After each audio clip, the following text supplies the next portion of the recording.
लोहा कंधार तालुक्यात ढगफुटी झाल्यामुळे 20 गावातील घरांमध्ये शिरले पाणी। आमदार प्रतापराव चिखलीकर यांनी पूर परिस्थितीची केली पाहणी। मुख्यमंत्री फडणवीस, उपमुख्यमंत्री अजित पवार, कृषी मंत्री भरणे यांनी चिखलीकर व अधिकारी यांच्याकडून घेतली माहिती। नांदेड जिल्ह्यात काल दुपारपासून पुन्हा जोरदार पावसाला सुरुवात झाली आहे। नांदेडच्या कंधार लोहा तालुक्यात पहाटेच्या सुमारास ढगफुटी झाल्यामुळे दोन्ही तालुक्यातील 20 गावांच्या घरांमध्ये पाणी शिरले आहे, तर रस्त्यावरील वाहन आणि दुचाकींचे मोठ्या प्रमाणात नुकसान झाले आहे।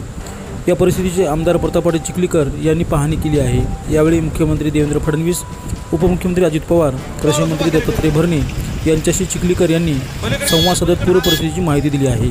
घरातून कोणीही बाहेर पडू नये, नदीकाठच्या गावकऱ्यांनी पुढाकार घेत सखल भागातील नागरिकांना सुरक्षित स्थळी हलवावे, सर्वांनी सतर्क राहावे अशी सूचना आमदार प्रतापराव चिखलीकर यांनी यावेळी केली आहे। कंधार आणि लोहा तालुक्यासह जिल्ह्यामध्ये मोठ्या प्रमाणावर अतिवृष्टी होत आहे। अक्षरशः ढगफुटीचा प्रकार या ठिकाणी झालेला आहे। आपण हे सगळं दृश्य पाहू शकतो आणि सगळ्यांना माझी विनंती आहे आपल्या माध्यमातून की घराच्या बाहेर कोणी पडू नये। नदीकाठच्या लोकांचं स्थलांतर गावकऱ्यांनी स्वतः करावं। शासन त्याच्यासाठी अग्रेसिव्ह आहेत।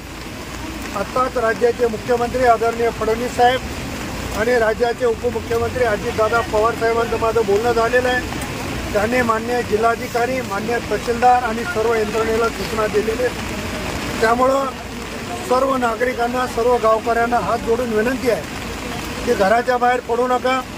नदीकाठच्या लोकांना चांगल्या सुरक्षित जागे आपण स्वतः पुढाकार घेऊन आलो। जनावरं सोडू नका आणि शाळा बंद करण्याच्या सूचना मान्य शिक्षणाधिकारी देत आहेत, तेव्हा शाळेमध्ये मुले पाठवू नका अशा पद्धतीची विनंती माझी आपल्या माध्यमातून सर्वांना।